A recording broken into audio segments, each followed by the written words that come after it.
허리에 띠를 띠고 등불을 켜고 서 있으라. 주님이 말씀하십니다. 허리에 띠를 띈다는 것은 풀어진 자세가 아니고 쉬는 시간이 아니고 쉽게 말하면 근무 자세입니다. 우리가 잘 아는 에베소서 6장에 전신갑주를 표현할 때 그 중에 하나가 진리의 허리띠가 있죠. 전투를 하기 위해서 군인의 근무죠. 전쟁이. 군인의 일을 하기 위해서 꼭 갖추어야 될 것 중에 하나가 허리띠를 띠는 것입니다. 그리고 오늘 37절에도 보면 중간에 주인이 띠를 띠고 그 종들을 자리에 앉히고 나와 수종들이다. 즉 종들이 종으로서의 봉사를 근무를 할 때도 뭘 해야 돼요? 띠를 띠는 거예요. 그래서 본격적으로 자기 일을 하기 위한 자세를 갖추는 것이 이제 허리에 띠를 띠는 것이고요. 등불을 켜고는 이제 밤이라는 거죠. 밤에 불을 밝히고 있는 것입니다. 여러분 한번 예수님이 하신 이 말씀을 머릿속에 잘 그려보십시오. 대부분의 사람들이 잠들어 있거나 집안에서 쉬고 있을 캄캄한 밤에 흐트러지지 않은 근무 복장을 하고 등불을 밝힌 채 문 앞에 서 있는 종의 모습을 생각해 보십시오. 상황을 모르는 사람들이, 가끔 지나가는 사람들이 이런 질문을 던지죠. 자네 뭐하나? 왜 이러고 있어? 이 시간에 잠 안 자고 뭐해? 종에게는 분명한 이유가 있습니다. 사람들에게 들려줄 분명한 답변이 있습니다. 그건 이것이죠. 저는 주인님을 기다리고 있습니다. 종으로서 제 본분을 다하는 중입니다.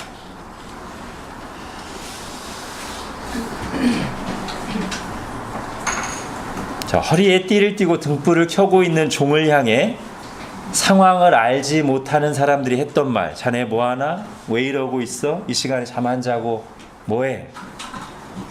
이 말은 우리가 세상과 다르게 살아갈 때 세상이 우리를 향해서 하는 말과 비슷한 말입니다. 즉 우리가 세상 사람들이 좋아하고 즐기는 것에 적극 동참하지 않거나 거절할 때, 그리고 세상 사람과 다른 우선순위를 두고 하나님을 섬기고 헌신하며 살아갈 때 그렇게 비슷하게 말하는 거죠. 너 지금 뭐 하는 거야? 왜 그렇게 살아? 뭘 그렇게까지 유별나게 믿어? 어쩌면 이 말은 꼭 세상 사람들만이 아니라 같은 학교에, 같은 회사에, 우리 이웃 중에 교회에 다닌다고 하는 사람들에게서도 그런 말을 들어보았을 수도 있습니다. 저는 들어보았습니다. 그러나 허리에 띠를 띠고 등불을 켜고 서 있는 종에게 그렇게 하는 분명한 이유가 있고 사람들에게 들려줄 답변이 있듯이 우리에게도 그렇게 살아가는 분명한 이유가 있고 해줄 말이 있습니다. 물론 그 대답은 사람들에게 말하기 전에 우리 마음속에 분명하게 있어야 되죠. 나는 예수 그리스도를 믿습니다. 나는 살아계신 하나님을 섬깁니다. 그분이 나의 주인이십니다. 하나님께서 나를 당신의 자녀로 하나님 나라 백성으로 부르셨습니다. 내가 지금 여기 서서 이렇게 살아가는 것은 하나님의 자녀로서, 하나님 나라 백성으로서 본분을 다하고 있는 것일 뿐입니다. 이게 말하자면 깨어있는 것입니다. 37절에 보면 35절의 말씀을 그대로 받아서 37절에 주인이 와서 그렇게 깨어 있는 것을 보면 그 종들은 복이 있으리라고 말씀하시죠. 우리가 깨어 있으라는 말을 종종 듣기도 하고 말하기도 하고 오늘 설교 제목도 깨어 있으라는데 오늘 본문이 깨어 있다는 것이 무엇인지를 아주 잘 보여줍니다. 그냥 잠 안 자고 있는 게 깨어 있는 게 아닙니다. 특별히 죄만 안 짓고 살고 있으면 깨어 있는 게 아닙니다. 물론 죄 속에 빠져 살면 당연히 영적으로 깊이 잠들어 있는 거죠. 그러나 겉으로 볼 때 특별한 나쁜 죄를 안 짓고 살아도 전혀 깨어 있지 않는 것일 수가 있습니다. 이제 우리가 오늘 깨어 있다는 의미를 살펴보면 그것이 더 분명해집니다. 자, 주인이 혼인집에서 돌아오시면 문을 열어드리려고 밤중에 자리에 눕지 않고 허리띠를 띠고 근무복장을 하고 등불을 켜고 주인을 기다리고 있는 것이 이제 깨어 있는 건데 좀 더 보편화시켜서 얘기하면 이런 것입니다. 깨어 있다는 것은 지금이 어떤 상황인가를 알고 그 상황에 맞게 나의 본분, 내가 할 일을 하는 것이 깨어 있는 것입니다. 그런데 여기에 이 말이 들어가야 돼요. 특히 지금이 어떤 상황인가, 내가 해야 할 일이 무엇인가를 파악할 때, 판단할 때 주인, 나의 주인, 우리로 하면 하나님과 그분의 뜻을 중심에 두고 생각하는, 그러니까 하나님을 중심에 두고 하나님의 뜻을 중심에 두고 지금이 어떤 상황이며 내가 뭘 해야 될지를 알고 그렇게 하는 것이 깨어있는 것입니다. 자, 아닌 경우를 생각해 볼게요. 만약에 주인 중심으로 생각하지 않고 나의 기분이나 감정, 상황 또는 다른 주변 사람들의 행동을 고려해서 지금 상황을 파악하게 되면 어떤 거죠? 지금 상황이 내가 피곤해요. 다른 종들도 다 자고 있어. 그걸 가지고 상황 파악을 하면 내가 할 일이 어떤 결론이 나오기 쉬워요? 그럼 나도 자야지. 그럼 나도 자야지. 그러나 혼인집에 가신 주인이, 내 주인이 아직 안 들어오셨고 나는 그분의 종이라는 사실을 중심에 두고 생각하면 지금이 어떤 상황이고 내가 해야 할 일이 아주 선명해집니다. 이게 뭐죠? 허리에 띠를 띠고 근무 복장을 하고 등불을 켜고 문 밖에 나와서 서 있는 거예요. 아무리 밤이 늦었을지라도, 아무리 모두가 잠들어 있을지라도 주인이 오실 때까지 그렇게 하고 있는 것이 깨어있는 것입니다. 자, 깨어있는 것을 다시 정리하겠습니다. 지금이 어떤 상황인가 알고 내가 해야 할 일을 하는 거예요. 근데 이게 어쩔 때는 기다리는 걸 수도 있습니다.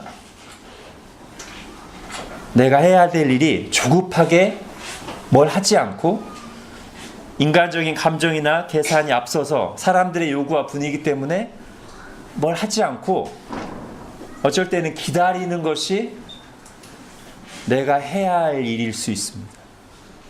깨어있을 때 그게 가능합니다.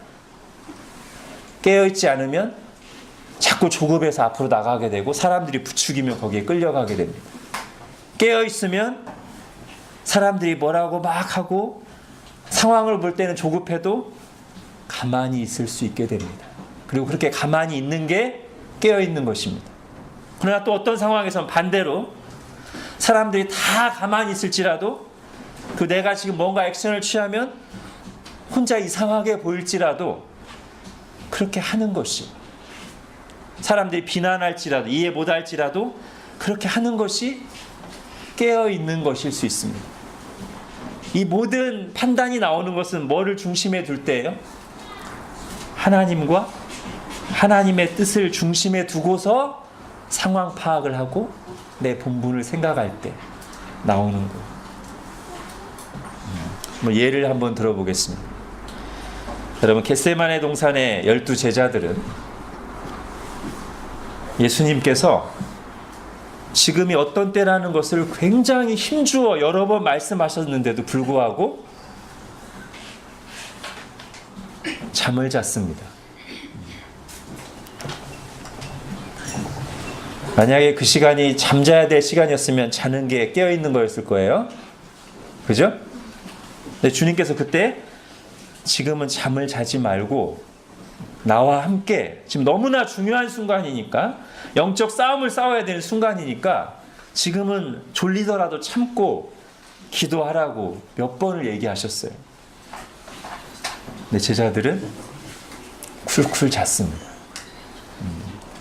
육신적으로도 잔 거지만 영적으로도 잔 것이죠. 깨어있지 못한 거죠. 근데 이게 겟세마네의 동산에서만이 아니에요. 사실은 예루살렘에 향하면서, 예루살렘에 들어와서 예수님께서는 당신이 당하실 고난과 죽음에 대해서 분명하게 말씀하셨습니다. 그런데 제자들의 관심은 며칠 뒤에 내가 어떤 자리에 앉을 것인가, 자기 자신과 자기의 미래에만 가득 차 있어서 어떻게 해야만 상황 파악이 되고 내가 해야 할 일이 나와요? 주님과 주님이 이루실 일이 중심에 있어야 상황 파악이 되고 내가 무슨 일을 해야 될지가 나오는데, 제자들은 그게 없었어요, 사실은. 특히 이 가장 중요한 시간이 다가올수록 제자들의 마음에는 며칠 뒤에 자기들에게 일어날 일, 그때 자기들이 얻을 영광에만 생각이 가득 차서 전혀 깨어있지 못했습니다. 그래서 예수님을 버리고 다 도망갔어요. 근데 이때 깨어있던 사람이 있습니다. 베다니에 사는 마리아라는 여인입니다. 예수님께서 오시면 그의 발치에 앉아서 귀 기울여 말씀을 듣던 이 여인은 예수님과 예수님이 하실 일, 또는 예수님이 당하실 일을 중심에 두고 있었어요.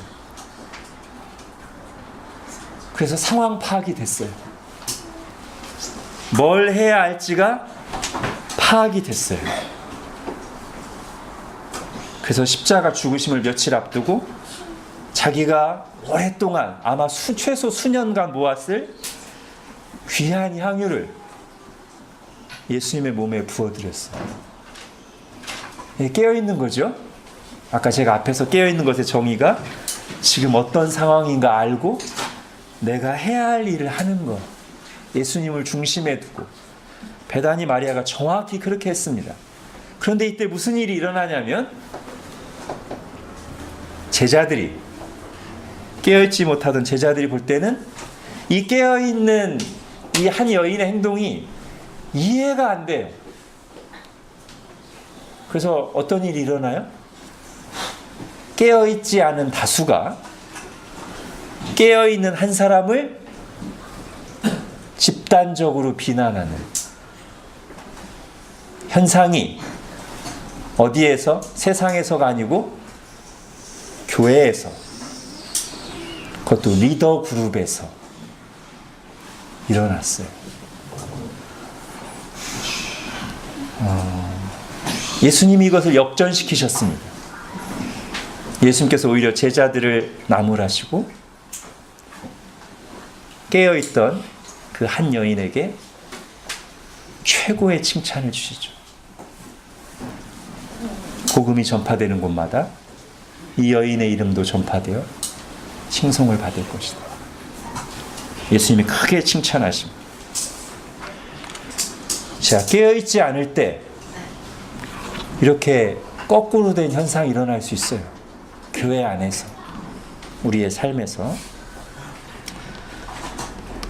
자, 37절을 보십시오. 주님께서 깨어있는 것을 보면 그 종들이 복이 있다고 하시면서 그 다음에 하시는 말씀을 한번 보십시오. 내가 진실로 너희에게 이르노니 주인이 띠를 띠고 그 종들을 자리에 앉히고 나와 수종들이라. 이게 무슨 뜻입니까? 깨어있는 이 종이 너무나 귀해서 주인이 종을 주인처럼 섬겨주겠다는 거예요. 사실 이게 우리 화법에도 이런 게 비슷한 게 있습니다. 우리의 자녀들, 제자들, 후배들을 정말 아끼고 사랑하는 마음을 가지고 있을 때, 이 애가, 이 친구가 지금 정말 이걸 하면 좋겠는데 잘 깨닫질 못해요. 그럼 우리가 강조하려고 어떻게 말하기도 해요? 네가 진짜 그렇게만 한다면 내가 너 형님이라고 부를게. 내가 너 엎드려서 절할게. 업어줄게. 그죠? 간절히 바라는 마음을 그렇게 표현하지 않습니까? 좀 주님도 비슷하게 하십니다. 종들이 깨어있기를, 영적으로 잠들지 않고 깨어있기를, 하나님과의 관계 속에서 시대를 분별하며 우리 할 일을 감당하는 것을 주님이 너무나 원하시기 때문에, 너무나 기뻐하시기 때문에 그 마음을 담아서 이렇게 표현하시는 거예요. 내가 진실로 너에게 이르노니 너희가 그렇게 깨어있으면 주인이 띠를 띠고 그 종들을 자리에 앉히고 나와 수종들이라. 자, 38절부터 40절까지는 이 교훈이 예수님의 재림을 기다리는 신자들에게 주시는 것임을 말씀하시면서 초점이 어디에 있냐면 예수님의 재림의 때는 결코 알 수 없다. 생각지도 않은 때, 생각하지 않은 때 주님이 다시 오실 것이다. 여러분, 주님이 몇 월 며칠에 오신다고 말하는 사람이 있으면 그거는 주님의 말씀, 오늘 말씀을 명백하게 거스르는 이단적인 사상이며, 그런 자들이 말하는 날짜에는 주님이 안 오실 게 분명합니다. 주님이 이단들 손들어 주실 일이 없잖아요.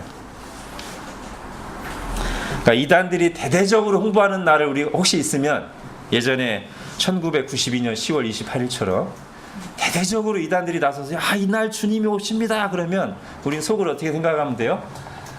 주님이 언제 오실지 모르지만 그날 안 오시는 것은 확실하구나, 이렇게 생각하면 됩니다. 자, 주님께서는 언제 오신다고 하십니까? 생각하지 않은 때. 이걸 우리가 귀담아 들어야 돼요. 생각지도 못한 때. 자, 다른 곳에서는 주의 날이 밤에 도둑같이 온다고 했어요. 여기서 이제 잘 주의해야 됩니다. 주의 날이 도둑같이 오는 거지 주님이 도둑같이 오는 게 아닙니다. 주님이 도둑같이 몰래 은밀하게 온다는 뜻이 아니에요. 만약에 그렇게 이해하게 되면 또다시 이단 사상으로 넘어갑니다. 왜냐하면 지금 한국에만도 도둑같이 몰래 온 자칭 재림 예수가 수십 명 있어요. 다 몰래 왔어요. 은밀하게. 자, 그런 자들에 대해서는 우리 주님께서 이미 분명하게 정체를 말씀하시며 경고하셨습니다. 여러분, 핸드아웃에 마가복음 13장을 보십시오. 같이 읽겠습니다. 시작. 그때 어떤 사람이 너희에게 말하되 보라, 그리스도가 여기 있다, 보라, 저기 있다 하여도 믿지 말라. 거짓 그리스도들과 거짓 선지자들이 일어나서 이적과 기사를 행하여 할 수만 있으면 택하신 자들을 미혹하려 하리라. 우리가 알지 못하는 재림 예수가 몰래 와서, 도둑같이 와서 여기 있습니다, 저기 계십니다 하면 이들은 정체가 뭐예요? 거짓 그리스도들, 거짓 선지자들이 여러 가지 이적과 기사를 행하면서 주님이 재림하실 날을 말하거나 아니면 이미 왔다고 말하는 사람들은 100% 거짓 그리스도, 거짓 선지자들입니다. 여러분, 십자가에서 죽으시고 부활하시고 승천하시고 영광 가운데 계신 주님은 다시 오실 때 절대 몰래 오지 않으십니다. 영광 중에 하늘로부터 강림하십니다. 그리고 그때는 더 이상 전도할 필요가 없습니다. 그 전날까지는 전도해야 돼요. 그날은 전도할 필요가 없습니다.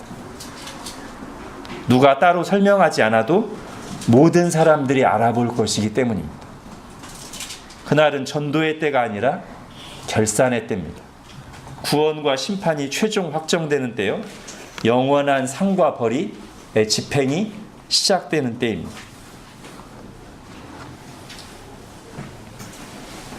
그런데 그 날은 도둑같이 와요. 주님은 영광 중에 오시는데 그 날은, 즉 도둑이 내가 몇 시에 니네 집 털러 갈게 예고하고 가지 않고 정말 되도록 모르게 은밀하게 생각지도 않은 때 오듯이 주님이 오시는 날은, 주님은 영광 가운데 오시지만 주님이 오시는 날은 도둑같이 은밀하게 생각지도 않은 때 온다. 아직은 안 오시겠지. 올해 2019년은 아니겠지? 몰라요. 생각하지 않은 때. 자, 여기서 깨어있는 것의 의미를 좀 더 생각해 보겠습니다. 아까 앞에서 깨어있는 것이 지금이 어떤 상황인가를 알고 우리가 해야 할 일을 하는 것, 특히 그 상황인식과 내가 해야 할 일을 판단하는 기준이 하나님과 하나님의 뜻의 중심을 두고 하는 것, 이게 깨어있는 거라고 했지 않습니까? 그렇다면 큰 틀에서 깨어있다는 것은 바로 이런 구속사적인 위치, 즉 예수님께서 구약의 모든 예언을 다 성취하시고 이제 생각지도 않은 때에 다시 오셔서 최후 심판과 새하늘과 새 땅을 완성하시는 일만을 남겨두고 있는 시대에 우리가 살고 있다는 시대 인식을 하고, 그렇다면 구속사적으로 지금 우리가 그런 위치에 있는데 베다니의 마리아는 구속사적으로 주님이 며칠 뒤에 구약의 그 모든 예언을 성취하실 때라는 그런 시간 인식 속에 내가 지금 기름을 부어야 되겠구나 라고 했다면, 우리는 주님께서 그 모든 것을 다 성취하시고 이제는 정말 마지막 하나의 일, 주님이 다시 재림하셔서 최후 심판과 새하늘과 새 땅만을 남겨두고 있는 이 시점에 뭘 해야 되겠는가? 이걸 생각하면서 우리에게 맡겨진 일을 하는 것이 깨어있는 것이다.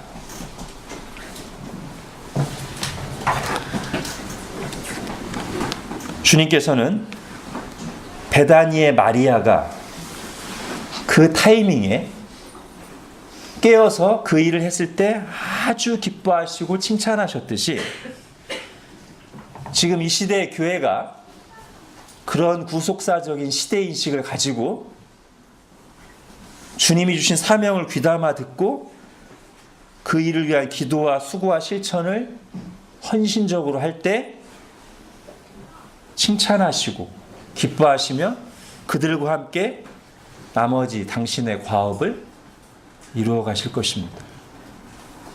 그러지 않고 이 시대에 물들어서 오직 자기 소유, 내 가족, 내 행복에만 초점을 맞추고 살아가는 신자들, 그리고 그런 신자들의 욕구를 만족시키는데 온통 세상적인 방법을 동원하는 교회들은 깨어있지 못한 자들이라고 주님으로부터 책망을 들을 수밖에 없을 것입니다.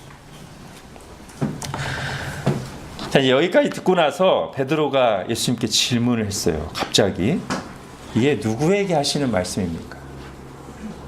우리와 같은 사도들, 특별하게 부름받은 사람들만 해당되는 겁니까? 아니면 모든 신자들, 모든 시대 사람들에게 다 해당되는 겁니까? 이 질문을 받으시고 나서 예수님이 초점을 조금 구체화시키셨습니다. 어디로 구체화시키셨냐면 교회로 구체화시키셨고요. 그 교회 안에서의 책임이라는 주제로 옮겨오셨습니다. 자, 여러분 42절을 읽어보겠습니다. 이 구절을 읽으면 베드로의 답변에 대해서 어느 정도 주님께서 답을 해주신 셈입니다. 42절을 같이 읽겠습니다. 시작. 주께서 이르시되 지혜 있고 진실한 청지기가 되어 주인에게 그 집 종들을 맡아 때를 따라 양식을 나누어 줄 자가 누구냐. 예. 자, 43절 이하에 보면 이 청지기도 똑같이 종입니다. 똑같이 종이라고 하는 신분인데 그 종 중에서 특별히 주인으로부터, 주님으로부터 그 집, 하나님의 집 식구들을 맡아 때를 따라 양식을 나누어 주는, 섬기는 그런 권위와 봉사의 직무를 맡은 자를 말하는 거예요. 1차적으로. 그러므로 이 말씀은 우선적으로는 교회의 직분자들에게 적용되는 내용이라고 할 수 있습니다. 실제로 여기 나오는 표현들 맡아, 청지기, 지혜 있고 그 다음에 진실하는 이제 사실은 다른 데서는 충성스러운 단어랑이나 똑같은 단어거든요. 원어로는 지혜 있고 충성스러운 청지기, 맡아 이런 표현들이 성경에서 직분자들을 가리키는 표현으로 즐겨 사용됩니다. 여러분 핸드아웃에 세 구절 연속해서 보겠습니다. 고린도전서 4장부터 사도행전 6장까지. 자, 고린도전서 4장은 말씀 사역자들을 가리키는 표현입니다. 같이 읽겠습니다. 시작. 사람이 마땅히 우리를 그리스도의 일꾼이요 하나님의 비밀을 맡은 자로 여길지어다. 그리고 맡은 자들에게 구할 것은 충성이니라. 자, 디도서는 장로, 감독이라고도 하고 그들을 가리키는 표현입니다. 그들의 자격 조건을 같이 읽겠습니다. 시작. 감독은 하나님의 청지기로서 책망할 것이 없고 제 고집대로 하지 아니하며 급히 분내지 아니하며 술을 즐기지 아니하며 구타하지 아니하며 더러운 이득을 탐하지 아니하며. 자, 그 다음에 사도행전 6장은 성경에 명확하게 집사라는 단어는 안 나오지만 거의 모든 사람들이 집사 직분의 효시라고 보는 구절이죠. 같이 보겠습니다. 읽겠습니다. 시작. 형제들아 너희 가운데서 성령과 지혜가 충만하여 칭찬받는 사람 7을 택하라. 우리가 이 일을 그들에게 맡기고. 네. 주님께서 이 베드로의 질문에 답변하시면서 말씀하고 있는 42절부터 48절까지는 크게 이제 두 가지 내용입니다. 하나는 청지기, 즉 직분자, 교회에서 섬기는 자들은 어떤 사람들이어야 되는가? 그들에게 요구되는 최고의 자격 조건 뭔가고, 두 번째는 그 청지기들에게는, 직분자들에게는 주님께서 더 많은 책임을 물으신다. 그런 내용입니다. 하나씩 보겠습니다. 자, 청지기들, 자, 교회에서 섬기는 자들에게 가장 중요한 요건, 핵심적인 단어가 두 개 나오죠. 지혜 있고 진실한 청지기. 제가 다른 성경 본문과 일관성 있게 하기 위해서 지혜 있고 충성스러운 청지기로 하겠습니다. 원어로는 똑같습니다. 이 지혜 있고 충성스러운 청지기에게 44절에 보면 주인이 믿고 모든 소유를 맡길 수 있다고 그랬습니다. 자, 충성스러움 먼저 보겠습니다. 여러분, 충성스러움의 핵심은 주인을 위해서 일한다는 겁니다. 그러니까 뭐랑 좀 반대 개념일까요?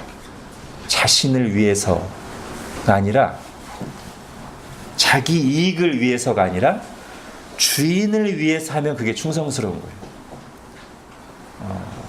열심은 그 다음 문제예요.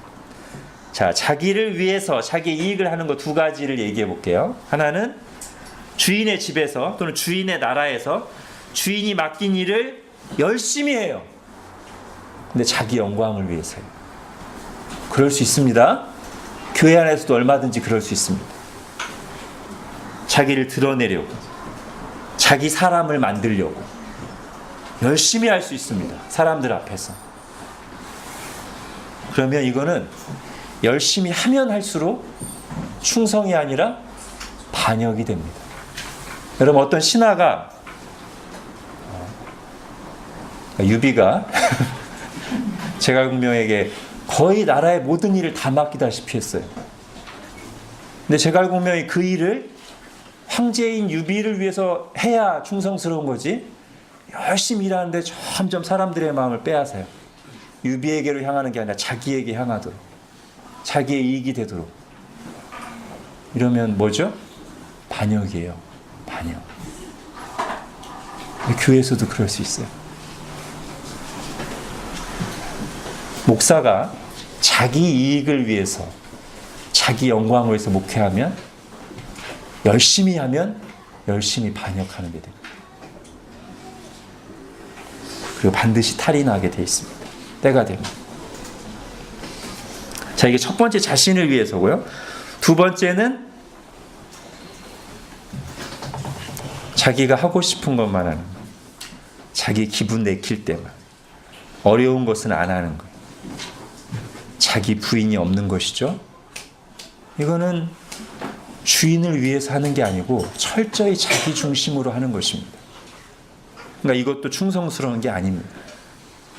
충성스러운 것은 주인을 위해서라면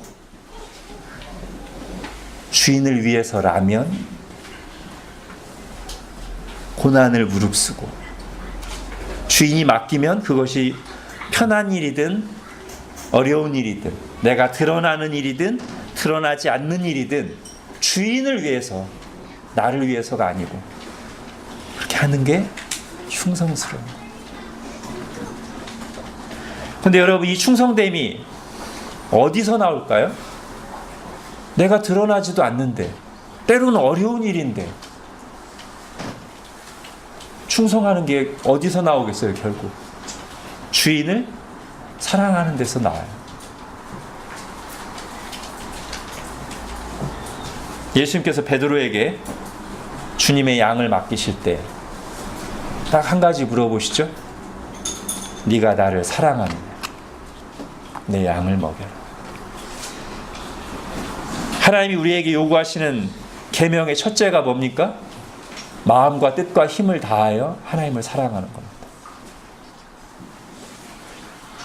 오직 거기에서만 참된 충성이 나올 수 있습니다. 그리고 다시, 그럼 그 사랑은 어디서 오는가? 주님을 향한 사랑은, 이것은 반드시 하나님의 사랑을 받고 깨달을 때만 옵니다. 이게 없이는 우리는 하나님을 사랑할 수 없습니다. 이 사랑을 받기 전까지 우리는 하나님과 원수 관계였습니다. 그러므로 다시 말하면 구원받은 은혜 안에서만 하나님 사랑이 나올 수가 있습니다. 때문에 너무나 당연한 말이겠지만, 교회의 직분자, 교회에서 섬기는 사람은 구원받은 사람이어야 됩니다. 정말로 거듭난 사람이어야 됩니다. 안 그러면 교회가 어지러워집니다. 겉으로 정말 젠틀하고 똑똑하고 신사적이어도요, 하나님 사랑하는 거하고는 별개예요. 그거. 근데 조금 부족할지라도 정말 거듭나서 주님을 사랑하는 사람이 교회 일을 해야지, 똑똑하고 젠틀하고 멋있는데 거듭나지 않았어요. 하나님을 사실상 모르는 사람이 교회에서 직분을 맡게 되면 교회가 힘들어집니다. 위험해집니다.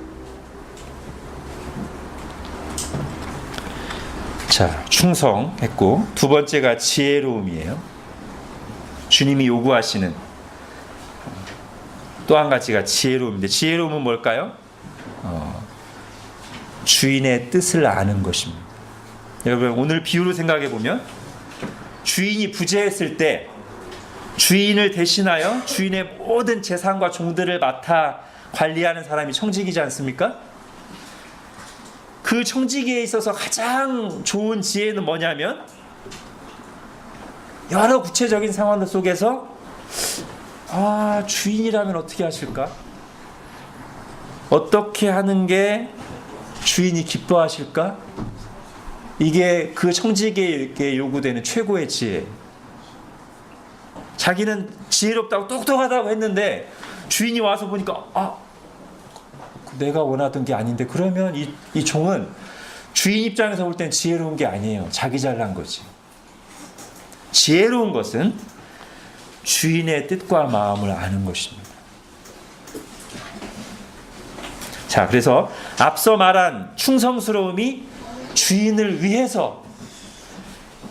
위해서라면 기꺼이 자기를 부인하고 어떤 일이라도 하는 것이 충성스러움이라면, 지혜로움은 바로 그 어떤 일이 뭔가를 아는 거예요. 그 어떤 일이 주인을 위해서 뭘 해야 되는지, 어떻게 해야 되는지를 아는 게 지혜로움. 여러분, 이 두 가지가 있으면 충분하지 않습니까? 주인이 뭘 원하시는지를 알고 주인을 위해서 기꺼이 어떤 일이라도 하는 거. 지혜와 충성 있으면 주인이 볼 때, 이 종에게는 정말 다 맡겨도 되겠다. 그러지 않겠어요? 근데 여러분, 이 지혜는 어디서 나올까요? 아까 사랑은 이제 하나님께 사랑을 받아야, 구원을 받아야 나오는데, 근본적으로 이 지혜는 물론 이것도 거듭나야 나오겠지만 하나님의 말씀에서 옵니다. 여러분, 하나님의 계시를 통하지 않고는 우리가 하나님의 뜻과 마음을 바르게 알 수가 없습니다. 하나님의 말씀이 없으면 우리는 하나님의 뜻이라고 하면서도 자기 소견대로 가게 돼 있어요. 여러분, 지혜로운 사람, 하나님이 원하시는 지혜로운 사람 어떤 사람이냐면, 성경을 잘 배우고 읽고 깨닫고 자기 자신에게 적용하면서 정말 말씀대로 하나님이 어떻게 하시는지를 삶 속에서 경험해서 아는 사람. 그래서 어떤 새로운 상황이 닥쳤을 때 하나님의 말씀이 옳아라는 확신을 가지고 그렇게 적용해서 할 수 있는 사람. 지혜로운 사람입니다. 성경을 지식적으로 열심히 하는데 실제 상황이 오면 똑같이 이전에 하던 대로 세상 원리 똑같이 하면 이거는 헛똑똑이죠. 헛지혜. 실제로 내 가정에서, 실제로 교회를 이루어갈 때, 실제로 사업을 할 때 하나님의 말씀대로 해서 거기서 하나님이 어떻게 일하시는지를 보고 체험적으로까지 알아야, 그래야 지혜가 진짜로 내 지혜가 아니겠습니까? 그죠?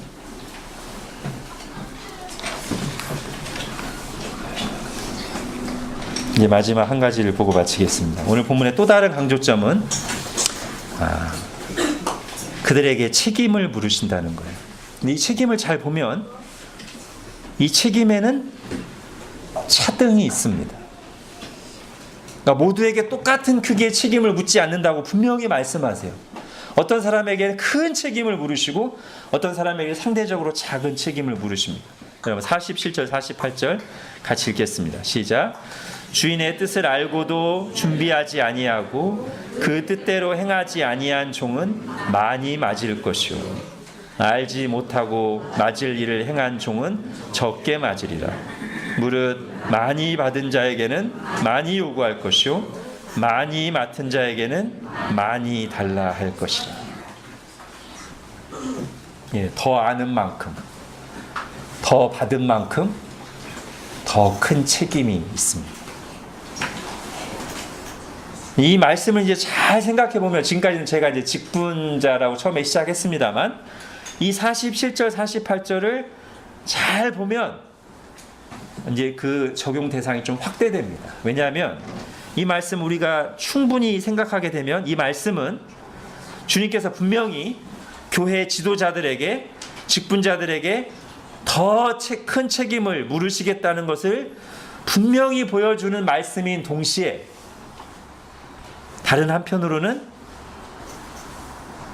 크고 작음의 차이가 있어서 그러지 모든 신자들에게도 책임 있는 신앙생활이 요구됨을 또 분명히 보여줘요. 왜냐하면 만약에 직분자들에게, 지도자들에게만 책임이 요구되면 여기에 비교급이 들어가서는 안 돼요. 그죠? 더 많이가 들어가면 안 된다고. 그 사람들에게만 책임을 묻는 거지. 그죠? 근데 많이 받은 자에게 많이 요구한다는 것은 직분자들에게, 더 큰 책임을 맡은 사람에게 더 큰 책임을 묻는다는 것이고, 나머지 사람들에게도 그들에게 준 만큼 책임을 물으신다는 거예요. 여러분, 신자 중에 크고 작은 차이가 있을 뿐 주인의 뜻을 전혀 모르는 사람이 어디 있어요? 그리고 신자 중에 주님으로부터 아무것도 받지 않은 사람은 또 어디 있어요? 어떤 경우에 따라서는 아무런 공식적인 직분이나 역할을 안 맡았지만 웬만한 직분자보다 더 많이 알고 더 많은 것을 하나님으로부터 받은 사람들도 있어요. 근데 그 사람들이 책임지기 싫다고, 나 뭐 맡으면 책임져야 되죠. 싫어요. 나는 많은 책임을 요구받기 싫어요. 하고 아무것도 안 하면 과연 주님이 책임을 안 물으실까? 아니죠. 그 자체가 이미 무책임한, 주님께 혼날 행동을 하는 거예요. 그 자체가. 많이 알고 많이 받았는데 아무것도 안 하는 자체가 이미 혼나는 거라고요.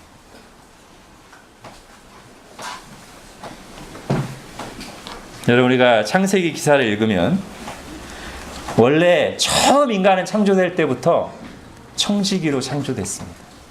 청지기가 뭐예요? 주인은 아니지만 주인의 모든 권한을 받아서 주인의 소유를 관리하고 다스리는 게 청지기잖아요. 창조된 인간의 위치가 그렇단 말이에요. 다른 모든 피조물들과 구별되게 인간을 그 위에 두셔서 한 분 하나님만 위에 두고 나머지 모든 피조물들을 밑에 두고 관리하고 다스리는 위치가 인간의 위치거든요. 그게 딱 청지기예요. 그게 원래 인간의 존재의 의미라고요. 청지기 역할을 하는 게, 하나님의 집 청지기 역할을 하는 게 인간의 원래 모습이에요. 크고 작음의 또는 종류의 차이만 있을 뿐, 모든 신자들은 이제 신약 시대 신자들로 하면 다 교회의 지체고 다 은사를 받았어요. 마치 우리 몸에 있는 각 지체들 중에 역할 없는 것이 하나도 없듯이, 손이 좀 일을 많이 하긴 하지만 나머지 지체들도 다 드러나게 또는 드러나지 않게 다 역할을 하지 않습니까? 우리가 교회를 성경에 따라서 그렇게 이해하지 않습니까? 그러면 손이 좀 더 큰 책임이 있겠지만 다른 장기들, 지체들도 다 책임이 있어요. 이 몸 전체에 대한 책임. 주님은 그걸 물으시겠다는 거예요.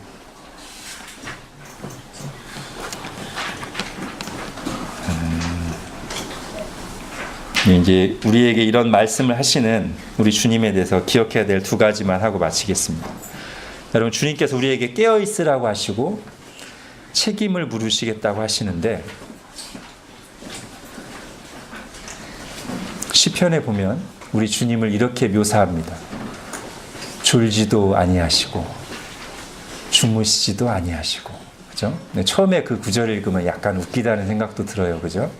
근데 오늘 본문과 연결해서 생각하면, 우리에게 깨어 있으라고 말씀하시는 우리 하나님이야말로 항상 나를 향해 깨어 계신 분입니다. 그 말은 또 뭘 의미하냐면, 우리에게 책임을 요구하시는 우리 하나님은 한순간도 우리에게 눈을 떼지 않으시고 우리를 책임 있게 돌보시고 인도하시는 분이십니다. 그래서 여러분, 책임이 무겁긴 하지만 너무 부담스럽게만 여기지 마세요. 우리에게 책임을 맡기시고 책임을 물으시는 주님은 누구보다도 우리의 연약함을 잘 아시는 분이시고 책임을 맡기신 뒤에 절대 팔짱을 끼고 앉아 계시면서 나중에 결과만 보고 책임만 물으시는 그런 주님이 아니시죠. 은혜의 보좌에 담대하게 나아가 구할 때 때를 따라 돕는 은혜를 베푸시는 주님이십니다. 그러니까 이거죠. 비유하자면 내가 너를 전폭적으로 도와줄 테니까 일단 해. 내가 도와준다니까. 나 하나님이 도와준다니까. 해. 너 연약한 거 내가 다 알아. 도와줄게. 해.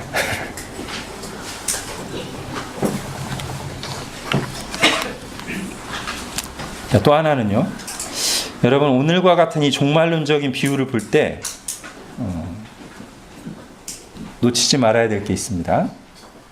이게 이 비유만 보면 지금 주인의 부재 상황이에요. 그죠? 주인이 지금 안 계시고 맨 마지막에 주인이 나타나세요. 이 종말론적 비유는 항상 그런 식이에요. 또 이 비유를 또 나중에 결론 내리시면서도 이와 같이 생각하지 않을 때 인자가 오리라 했기 때문에 자칫하면 우리 의식 속에 마치 지금 주님이 아니 계신 것 같고 나중에 내가 열심히 여기서 살아서 나중에 주님 대면하는 것처럼 그거 아니죠. 그죠? 여기서 말하는 인자의 오심은 종말론적 임함을 말하는 거예요.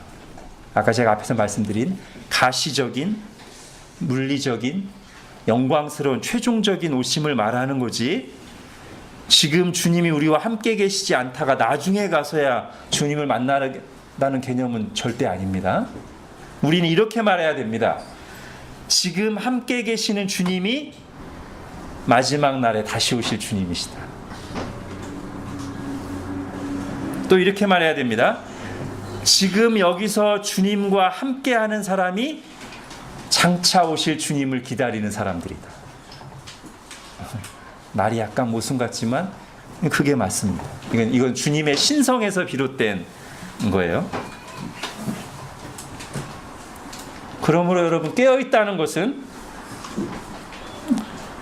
주님이 부재하신 동안에 주님 없이 잘 하고 있으라는 게 아니라 오히려 무슨 뜻이에요? 지금 여기서 주님과 친밀하게 동행하라는 것이 깨어있으라는 뜻이고 지금 여기서 친밀하게 주님과 동행하며 주님의 은혜와 능력을 경험하는 사람이 다시 오실 주님, 동일한 주님으로부터 잘하였도다 착하고 충성된 종아라는 칭찬을 들을 사람들이다 라는 것입니다. 기도하겠습니다. 주님, 오늘 다시 한번 깨어있으라고 하시는 주님의 말씀을 들었습니다. 그리고 우리가 깨어있는 것을 주님이 얼마나 기뻐하시고 원하시는지를 들었습니다. 그리고 깨어있는다는 것은 하나님과 하나님의 뜻을 중심에 두고 지금 상황, 지금 시대를 분별하고 내가 해야 될 일을 하는 것임을 들었습니다. 하나님 이 말씀대로 깨어있게 하여 주옵소서. 지금 여기서 우리와 함께 하시는 주님과 친밀하게 교제하고 동행하며 이 시대를 분별하며 지금 해야 될 일을 하나님 말씀에 비추어 충성스럽게 지혜롭게 수행하는 저희 모두가 되도록 은혜를 베풀어 주옵소서. 그리고 그 과정 속에서 만나는 모든 어려움들 속에서 주님이 주시는 참된 위로와 평안이 저희 가운데 충만하게 하여 주옵소서. 예수님의 이름으로 기도합니다. 아멘.